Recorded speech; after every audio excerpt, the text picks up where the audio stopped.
What happens when a global star steps away from the spotlight? Not to rest, not to promote, but to train in silence.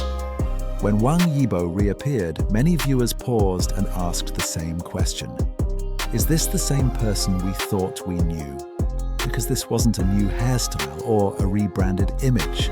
It looked like something deeper, an upgrade earned, not announced. In an industry where visibility is often mistaken for value, choosing silence can be the most radical decision of all. What makes this moment significant is not where Wang Yibo went, but what he chose to step away from. He paused the familiar rhythm of appearances, headlines, and instant feedback, and redirected his energy towards something far less visible: structured learning and physical discipline. This choice carries weight because it goes against expectation. The entertainment world rewards constant presence, yet real growth often demands absence. Training requires repetition, discomfort, and patience, qualities that rarely generate immediate applause. By committing to this path, he accepted a temporary loss of attention in exchange for long-term capability. What followed was not a dramatic announcement or a carefully staged return.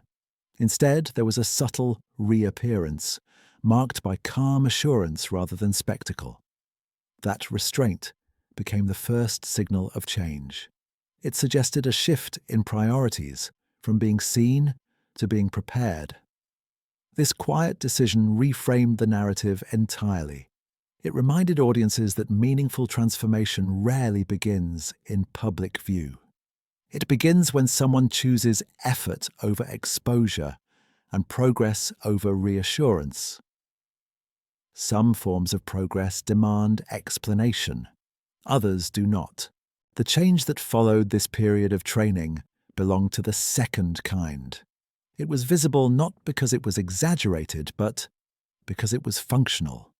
Movements appeared more economical. Decisions seemed better timed. There was less hesitation and more certainty. This is the kind of improvement that cannot be rehearsed for the camera. It emerges when the body and mind have repeated the same fundamentals, often enough for response to become instinctive. Viewers sense this immediately, even if they could not articulate it. The difference was felt before it was understood. What stood out was not intensity, but control. Not speed, but rhythm. These qualities are usually the result of long-term practice under real conditions, where mistakes carry consequences and learning cannot be rushed. That is why the progress felt credible. It did not seek approval, it demonstrated readiness. In a digital space crowded with performances designed to impress, this kind of grounded competence feels rare. It invites trust rather than excitement. And once trust is established, it reshapes how audiences perceive everything that follows. Progress, when genuine, speaks quietly, but it carries far. Presence is often misunderstood as charisma or dominance.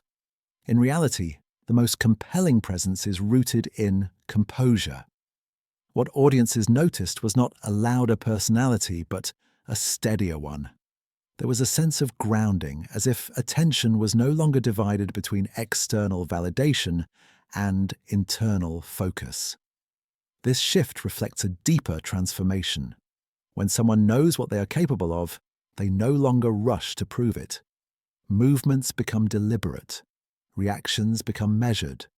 Silence becomes comfortable rather than awkward. This is the presence of someone who understands their own pace. For many viewers, this change felt reassuring. It suggested maturity without distance, confidence without arrogance. Younger audiences may see a model of patience in a world that demands speed. Older viewers may recognize a familiar truth. Real assurance often arrives later, once experience has replaced urgency. What makes this presence powerful is its neutrality. It does not demand admiration, yet it earns respect. It does not ask to be followed, yet it draws attention.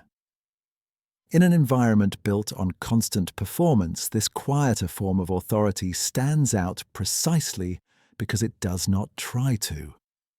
Despite differences in language, tradition, and media habits, audiences across regions responded in remarkably similar ways. The reason is simple.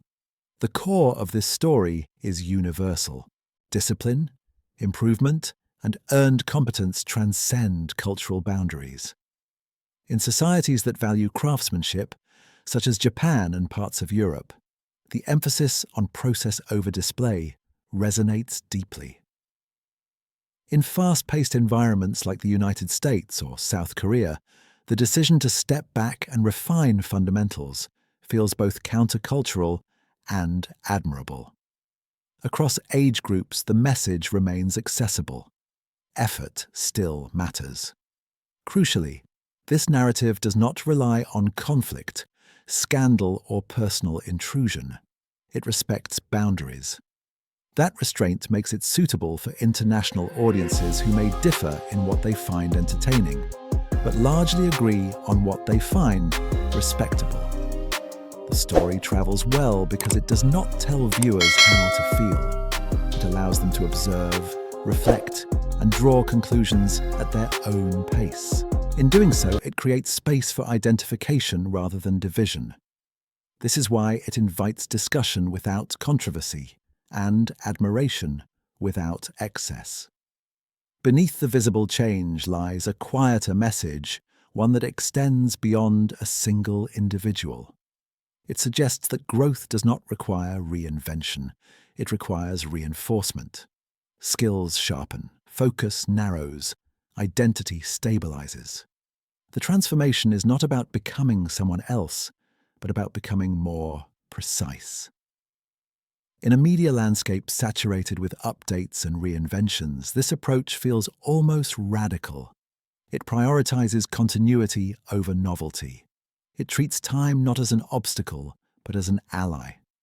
The result is credibility that does not expire quickly because it is not dependent on trends.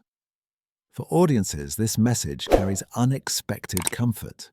It reassures those who are progressing slowly, those working without recognition, and those choosing substance over speed. It reminds us that not all growth is visible immediately, and that is not a failure. Ultimately, the most meaningful transformation here is not external. It is the alignment between effort and outcome, between patience and progress. And that alignment, once achieved, becomes the strongest image of all. Perhaps the most striking part of this transformation is not how different Wang Yibo appears, but how settled he seems. In a world that rewards speed, he chose substance. And in doing so, he reminded us that the strongest upgrades are built quietly, then recognized naturally. If you enjoyed this deeper look into growth beyond the headlines, subscribe to Star Watch now for more thoughtful stories from the world of entertainment.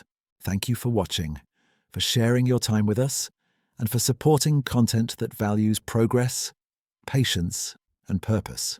We'll see you in the next story.